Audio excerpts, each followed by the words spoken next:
सोचिए, एक शख्स जो किसी बड़े बाप की औलाद नहीं था, जिसकी जेब में बस के किराए तक के भी पैसे नहीं होते थे, वो एक दिन मुंबई की सड़कों पर देश की सबसे महंगी लेक्सस कार लेके निकलता है और लोग उसे रास्ते से देख के हटते नहीं बल्कि उसके सामने झुकते थे। ये दास्तां है हर्षद मेहता की, एक ऐसा शख्स जिसने हिंदुस्तानियों को सिर्फ सपने नहीं दिखाए बल्कि उस सपने को खरीदने की औकात भी दिखाई। 1990 के उस दौर में जब देश गरीबी से निकलने की कोशिश कर रहा था, तब इस बिग बुल ने दलाल स्ट्रीट को अपना प्ले ग्राउंड बना लिया था। वो जब चाहता सीमेंट के शेयर को सोने के भाव बेच देता, वो जब मुस्कुराता तो देश का सेंसेक्स आसमान फाड़कर ऊपर निकल जाता। बैंक उसके सामने घुटने टेकते थे और बड़े बड़े नेता उससे मिलने के लिए तरसते थे। लेकिन इस मसीहा के पीछे एक ऐसा शातिर दिमाग था जिसने बैंकिंग सिस्टम की आंखों में धूल झोंककर करोड़ों का ऐसा माया जाल बनाया जिसने पूरे देश की अर्थव्यवस्था हिलाकर रख दिया। क्या ये एक सुपरस्टार की कहानी है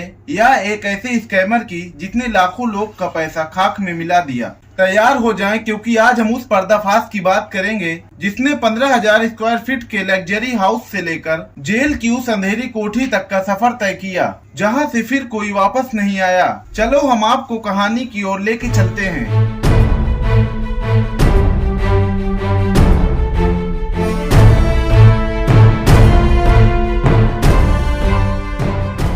हर्षद मेहता की कहानी किसी बॉलीवुड फिल्म से कम नहीं थी। हर्षद मेहता का जन्म गुजरात के राजकोट जिले के पेनाली मोती गांव में एक जैन परिवार में हुआ था। इनके पिता शांतिलाल मेहता गुजरात के एक छोटे से शॉप पर कपड़े का व्यापार करते थे। शांतिलाल मेहता गांव में रहकर वो अपना काम ठीक से चला नहीं पा रहे थे और उन्हें काफी ज्यादा घाटा हो गया था।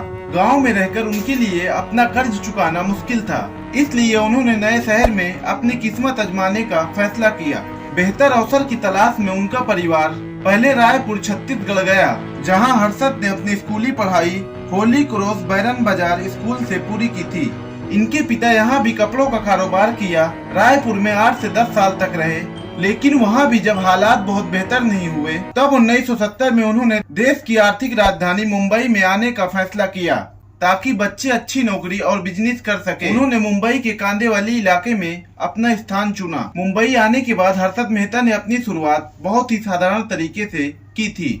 इन्होंने अपनी ग्रेजुएशन बीकॉम लाला राजपत राय कॉलेज महालक्ष्मी मुंबई से किया था। इनकी घर की स्थिति उतनी अच्छी नहीं थी, इसलिए उन्होंने कॉलेज की पढ़ाई के साथ साथ पार्ट टाइम जॉब भी पकड़ लिया। Part time job new India insurance company limited में किया था। उन्होंने वहां एक डिस्पैच क्लर्क के रूप में काम किया।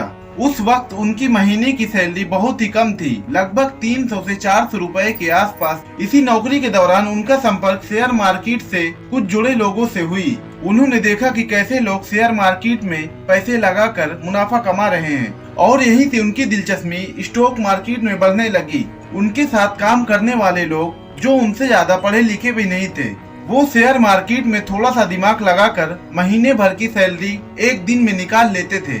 इसी एहसास ने उनके अंदर एक आग पैदा कर दी। उनके दिमाग में ये बात बैठने लगी और उन्हें समझ आ गई कि नौकरी में सिर्फ पेट ही भर सकता है, सपने पूरे नहीं होंगे। उस दौर में बॉम्बे स्टॉक एक्सचेंज BSE का बड़ा ही माहौल जुनून में चल रहा था। लोग इशारे करके सौदा करते थे। हर्षद को शेयर और वो तेजी बहुत पसंद आई। उन्हें लगा कि ये वही जगह है जहां वो अपनी नसीब बदल सकते थे। वो सिर्फ ब्रोकर्स को देखते नहीं थे, उनकी बातें भी बहुत ध्यान से सुनते थे। वो समझने लगे कि कौन सा स्टॉक क्यों आगे बढ़ रहा है। उन्होंने महसूस किया कि उनके पास भी वही दिमाग है जो बड़े बड़े ब्रोकर्स के पास है।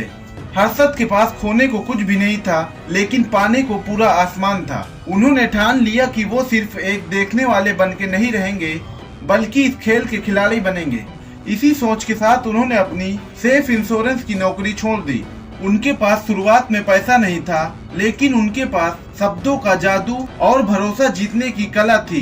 पैसा लगाने से पहले हर जीवन दान नेमी दास सिक्योरिटीज में नौकरी की। शेयर की खरीद यहाँ उन्हें अपने पॉकेट्स के पैसे नहीं लगाना पड़ता था, बल्कि वो दूसरों के सौदे करते थे। इससे उन्हें मार्केट की इनसाइडर न्यूज अंदर की बात मिलने लगी थी। कौन सा बड़ा आदमी शेयर को खरीद रहा है। जब उन्हें थोड़ा तजुर्बा हो गया तो उन्होंने अपने भाई अश्विन मेहता को और अपने कुछ दोस्तों को मनाया। उन्होंने अपने दोस्तों से कहा, मुझे कुछ पैसे दो, मैं उसे मार्केट में लगाऊंगा और तुम्हें बड़ा मुनाफा वापस दूंगा। उनकी बोलने की पावर इतनी जबरदस्त थी कि लोगों ने अपनी जमा पूंजी उन्हें दे दी। उन्होंने छोटे स्तर पर ट्रेडिंग शुरू की और अच्छा खासा मुनाफा कमा के दिखाया। लोगों का भरोसा और बढ़ गया। जब उनके पास 2 पैसा जमा हो गया था, तब उन्होंने अपने भाई अश्विन मेहता के साथ 1984 में एक कंपनी खोली जिसका नाम रखा बोरोमोर एंड एसेट मैनेजमेंट। अब किसी के नीचे काम करने वाले जोबर नहीं रहे, बल्कि एक ब्रोकर बन गए। इसका मतलब था कि वो अब बड़े इन्वेस्टर और बैंकर का पैसा डायरेक्ट हैंडल करने लगे। उन्होंने कमाए हुए पैसों से बॉम्बे स्टॉक एक्सचेंज BSE की मेंबरशिप खरीदी।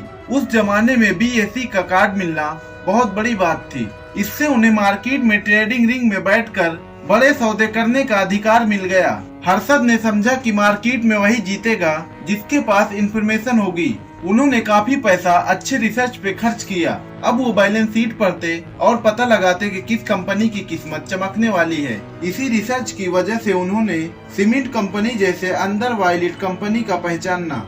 हर्षद मेहता जानते थे कि अगर बड़े लोग, बैंक और रिच इन्वेस्टर उन पर भरोसा करे तो उन्हें अपना लाइफ स्टाइल बदलना होगा। अमीरी की मानसिकता को बहुत अच्छी तरह समझ लिया था। उनका मानना था कि अगर आप अमीर दिखेंगे तभी लोग आप पर भरोसा करेंगे कि आप उन्हें भी अमीर बना सकते हैं। जब वो अपनी लेक्सिस LS 400 लेकर मुंबई की सड़कों पे निकलते थे तो उसका असर कुछ इस तरह होता था। 1990 के जमाने में लेक्सिस जैसे कार किसी ने देखा तक नहीं था। जब वह चमचमाती महंगी गाड़ी दलाल स्ट्रीट पर रुकती और हर्षद मेहता इससे बाहर निकलते तो लोग उन्हें किसी फिल्मी सुपरस्टार की तरह देखते थे। लोगों को लगता था अगर ये इतनी महंगी गाड़ी मेंटेन कर रहा है तो इसका मतलब है कि उसके पास पैसा कमाने की कोई मास्टर टेक्निक है। शेयर मार्केट में लोग डरते हैं कि उनका पैसा कहीं डूब न जाए, लेकिन हर्षद मेहता की लग्जरी लाइफ देखकर बड़े बड़े इन्वेस्टर और बैंक को लगने लगा कि हर्षद मेहता फेल नहीं हो सकता। इसका हर सौदा ट्रेड सही निकलता है। इसी विनर वाली इमेज की वजह से बैंक ने उन्हें करोड़ों रुपए बिना हिचकिचाहट के देना शुरू कर दिया। लोगों में एक फेयर ऑफ मिसिंग फोमो पैदा हो गया कि आम आदमी से लेकर ब्रोकर्स तक सब उन्हें पैसा देना चाहते थे ताकि हर्षद उनका पैसा इन्वेस्ट करे। उन्होंने मार्केट में एक ट्रेनिंग चला दी थी हर्षद मेहता। वो जिस शेयर को छू देते, जैसे AC, अपोलो टायर, सैटेलाइट, लोग उसमें आंख बंद करके पैसा लगा देते क्योंकि उन्हें लगता था कि हर्षद के साथ रहने में ही जीत है। लेकिन वही लेक्सिस कार जिसने उन्हें विनर बनाया, वही उनकी डाउनफॉल का शुरुआती कारण भी बनी। सुचेता दलाल ने देखा कि एक ब्रोकर इतनी महंगी कार कैसे अफोर्ड कर रहा है तो उन्हें शक हुआ। उन्होंने सोचा BSE के कमीशन से इतना पैसा नहीं कमाया जा सकता कि कोई लेक्सिस खरीद ले। इसी एक सवाल ने उन्हें SBI state bank of India के 500 करोड़ रुपए के घोटाले स्कैम तक पहुंचा दिया। जब उन्होंने छानबीन की तो पता चला कि SBI के पास उतना कैश नहीं है जितना उनके रजिस्टर में दिख रहा है। हर्षद मेहता बैंक से पैसा लेने के लिए बैंक के रसीद का इस्तेमाल करते थे। असलियत में BR एक तरह का प्रोमाइड नोट होता है कि बैंक के पास सिक्योरिटीज ब्रांड्स हैं। हर्षद ने कुछ छोटे बैंक के साथ मिलकर फर्जी BR बनवाए। इन फेक रसीद को दिखाकर उन्होंने SBI जैसे बड़े बैंक से करोड़ों रुपए लिए। वो बैंक का लिया गया पैसा जो बैंक का था ही नहीं, उसे सीधा स्टॉक मार्केट में लगा देते। जब मार्केट ऊपर जाता तो वो मुनाफा कमाकर बैंक का पैसा वापस कर देते। एक बार जब उन्हें बैंक का पैसा वापस करना था तब सुचेता दलाल ने टाइम्स ऑफ इंडिया में उनके खिलाफ आर्टिकल छाप दिया। पूरे देश में हल्ला मच गया और बैंक ने हर्षद से अपना पैसा मांगना शुरू कर दिया। जैसे ही ये खबर फैली, शेयर मार्केट ताश के पत्तों की तरह ढेर हो गया। जो लोग हर्षद मेहता को विनर मानकर पैसा लगा रहे थे, उनका सब कुछ डूब गया। हर्षद मेहता के ऊपर 70 से ज्यादा क्रिमिनल केस दर्ज किए गए और उन्हें जेल जाना पड़ा। वो कार जिसे देखकर लोग उन्हें विनर मानते थे, उसे इनकम टैक्स डिपार्टमेंट ने जब्त कर लिया। हर्षद मेहता ने कोशिश बहुत की वो वापस मार्केट में आए, लेकिन कानून घबराई इतनी ज्यादा थी कि वो कभी बाहर नहीं निकल पाए। 21 दिसंबर 2001 को दिल का दौरा पड़ने से, हार्ट अटैक आने से उनकी मौत हो जाती है। हर्षद मेहता की कहानी हमें सिखाती है कि बड़ा सपना देखना अच्छा होता है, लेकिन अगर उसमें गरीबी, लालच और सिस्टम की चोरी जुड़ जाए तो अंत बुरा होता है। अगर ये वीडियो आपको अच्छा लगा हो तो प्लीज लाइक करें, शेयर करें और चैनल को सब्सक्राइब करें।